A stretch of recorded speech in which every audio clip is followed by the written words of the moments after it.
Joining us now is the lead House Impeachment Manager, the chair of the House Intelligence Committee, Democratic Congressman Adam Schiff of Burbank. Congressman, welcome back to The Issue Is. Thank you. Good to be with you. Congressman, history is often written by the winners.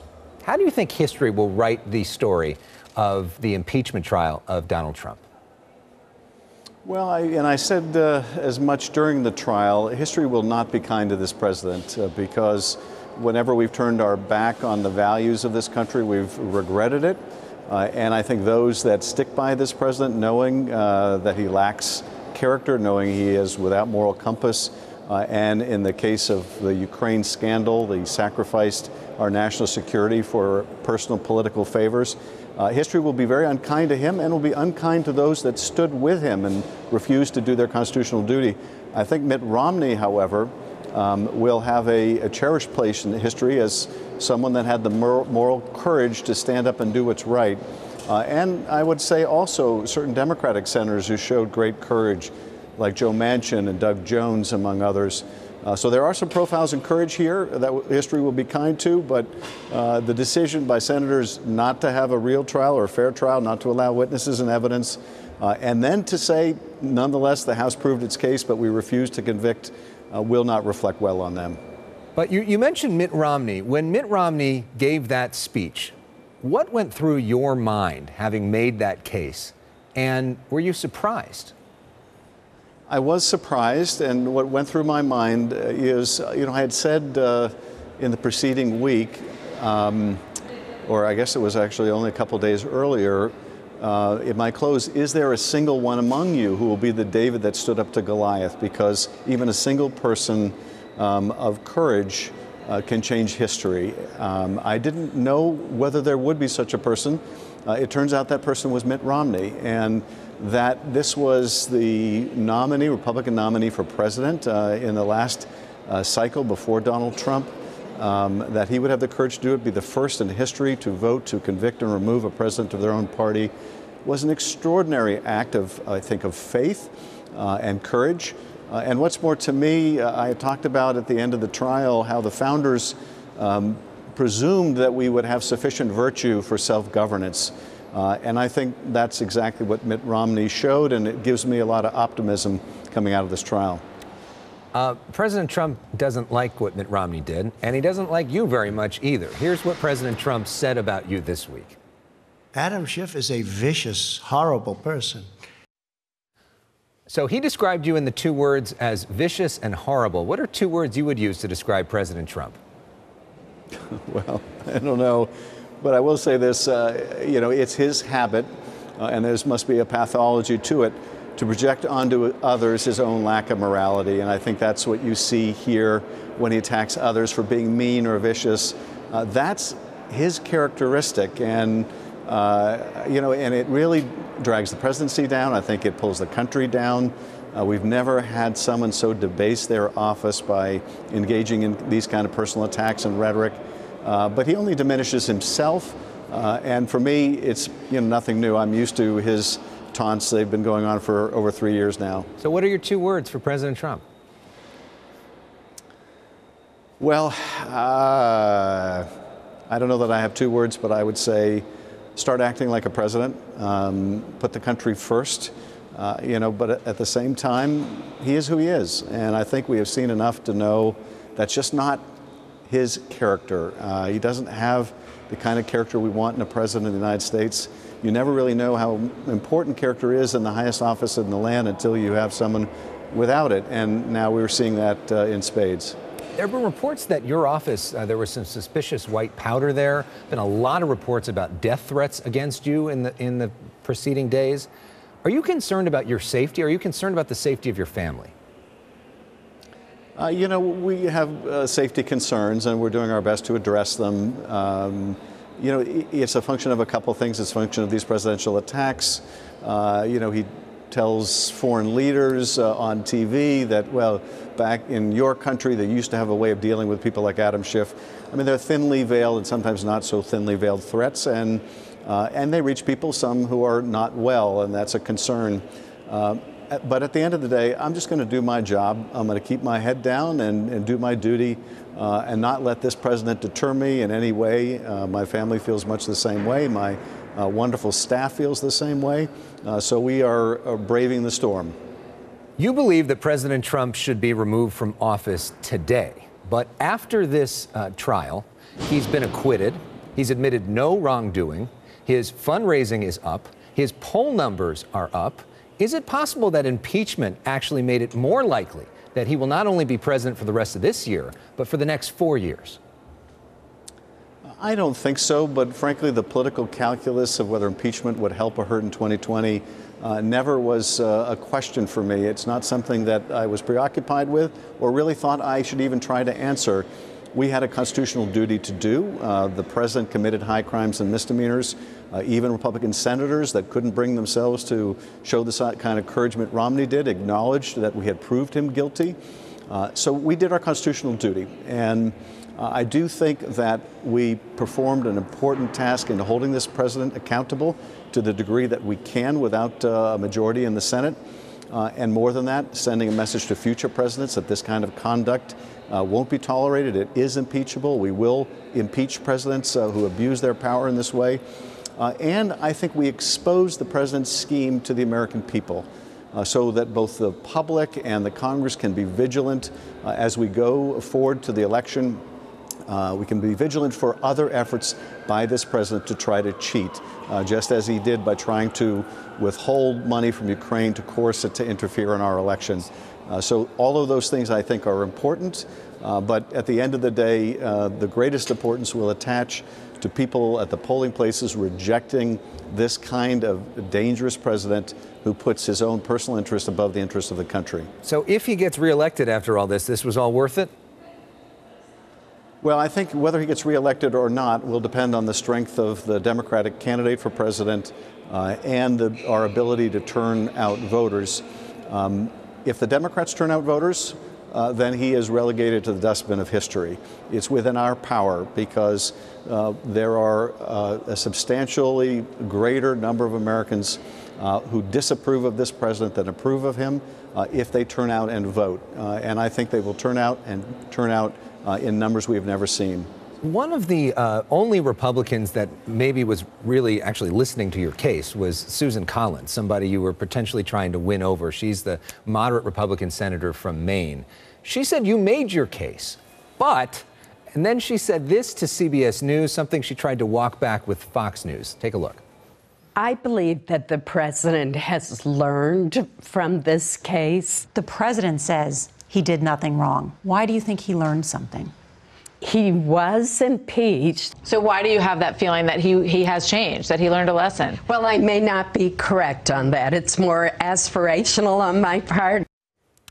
What's the lesson you think President Trump took away from this, and do you think he's even more emboldened to do this again? Well, I don't know what lesson he took away from it except aggrievement. That is his modus operandi. In the meandering press conference or whatever it was he held yesterday, he complained incessantly about how unfair the world is to Donald Trump, this man that was born rich and is now the president of the United States, but nonetheless feels like he's the world's biggest victim. I would only say in terms of Susan Collins, none of us who have watched the president over the last 3 years could have any reason to believe that he would be repentant, that he would acknowledge his own wrongdoing, that he would learn from this. He is who he is.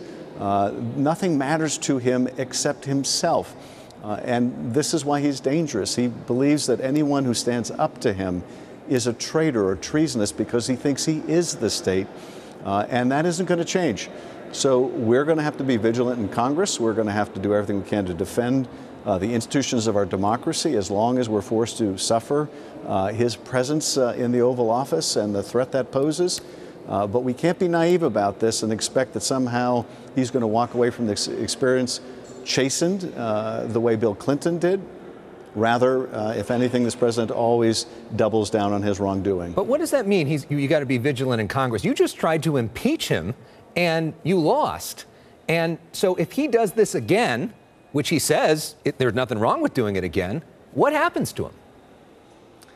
Well, we have to do our best to prevent him from inviting foreign interference in our election, and prevent him from seeking to corrupt those elections with foreign help. So how do you do that? And there are ways that, well, we do that by watching vigilantly the intelligence about what foreign nations are doing, exposing what foreign nations are doing, exposing what the president is doing, and calling upon the American people to reject it.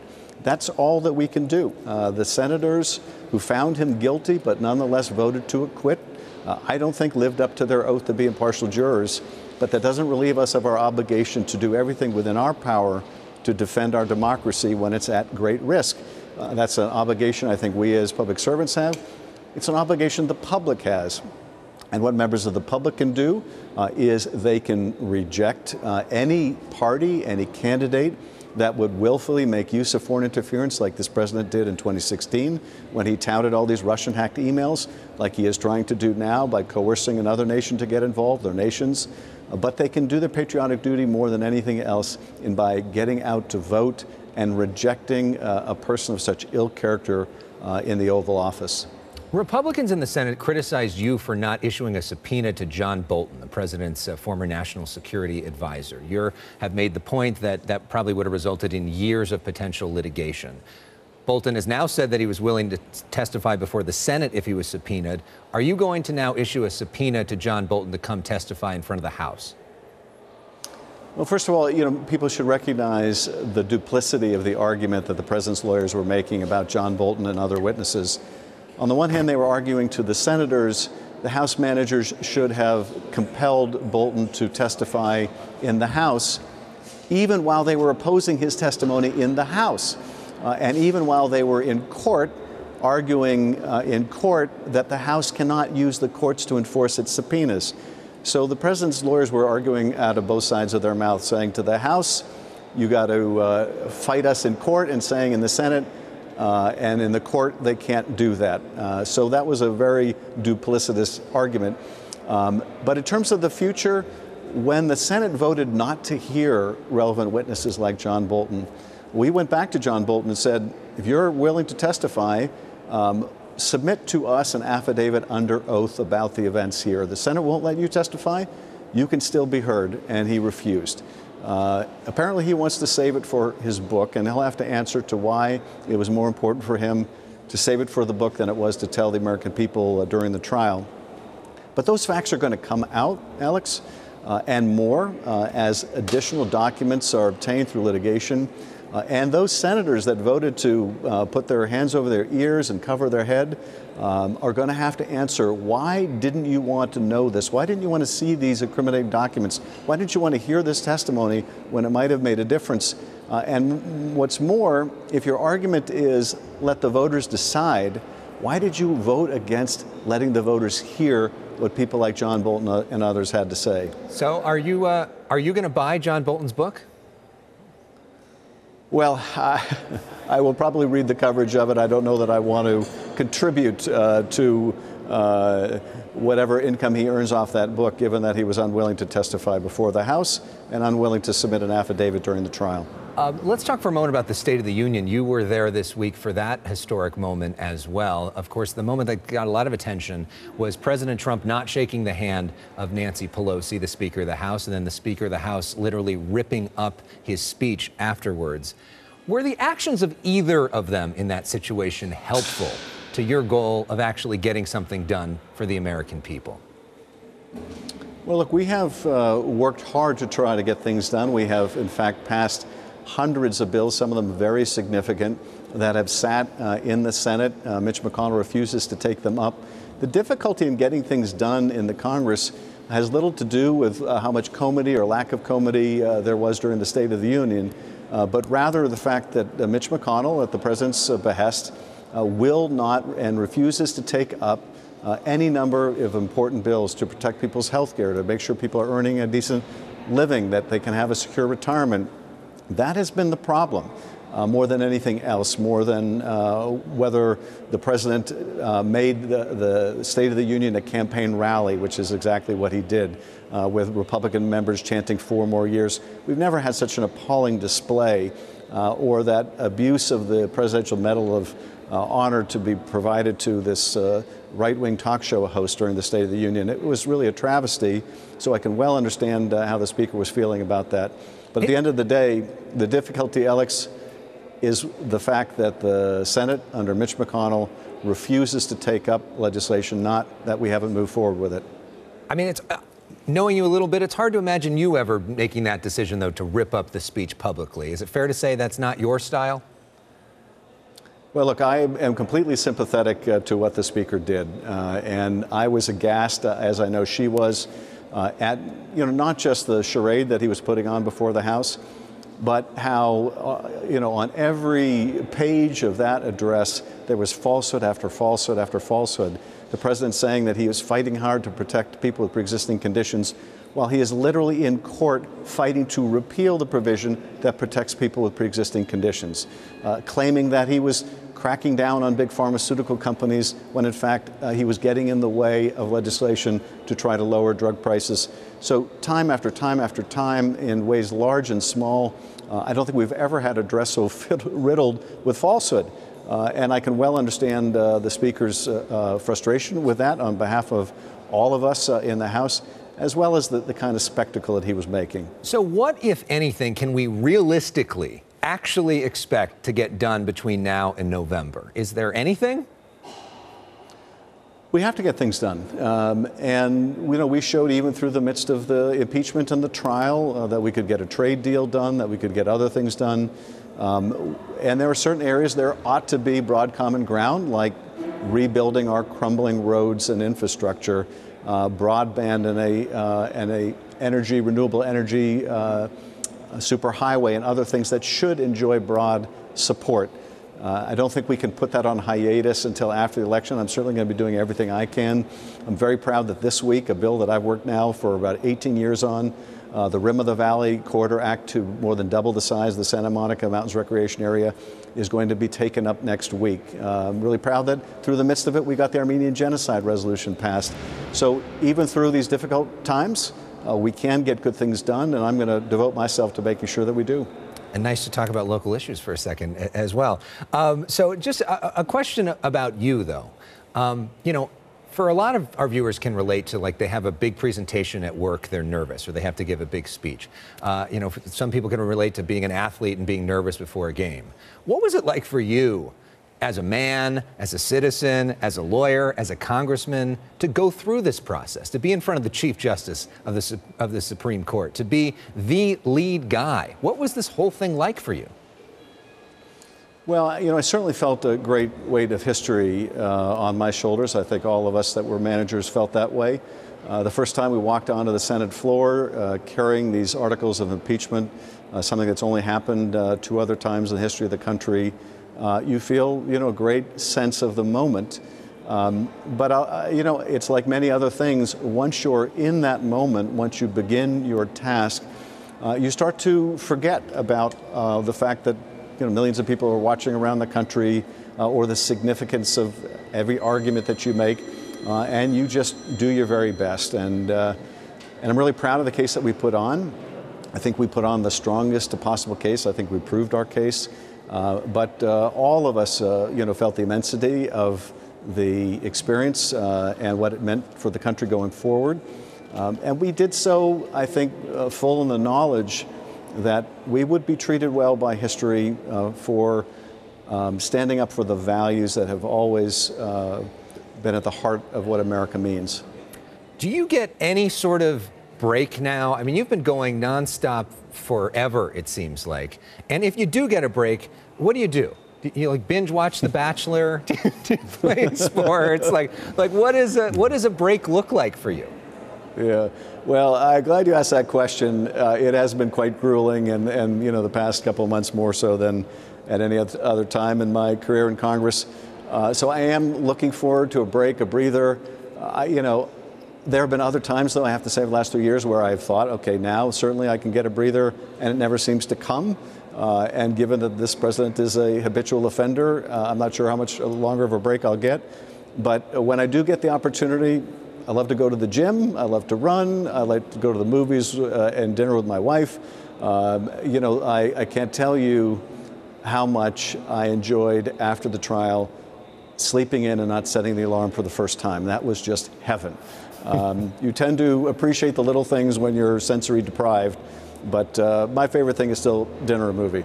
Well, and speaking of that, you know, it's Oscar week back here at home. So we love to play music on this show. This week we're playing music from the Oscar-nominated songs. So we're playing for you, this is from Harriet. Cynthia Erivo sang this song. Do you have any favorite movies? Any Oscar favorites? Well, I think this was too late for Oscar contention, but I got to say I saw The Gentleman about a week ago. It's fantastic. So highly recommend that to your viewers, The Gentleman. I'm amazed you got a movie in the last couple of weeks. That's impressive. Congressman Adam Schiff, thank you so much for the time. We appreciate it. And great to have you on The Issue Is. Thanks, Alex. Up next, we're talking about that mess in Iowa this week and how that might be prevented here in California. The top election official in California, Secretary of State Alex Padilla, is with us when we come back.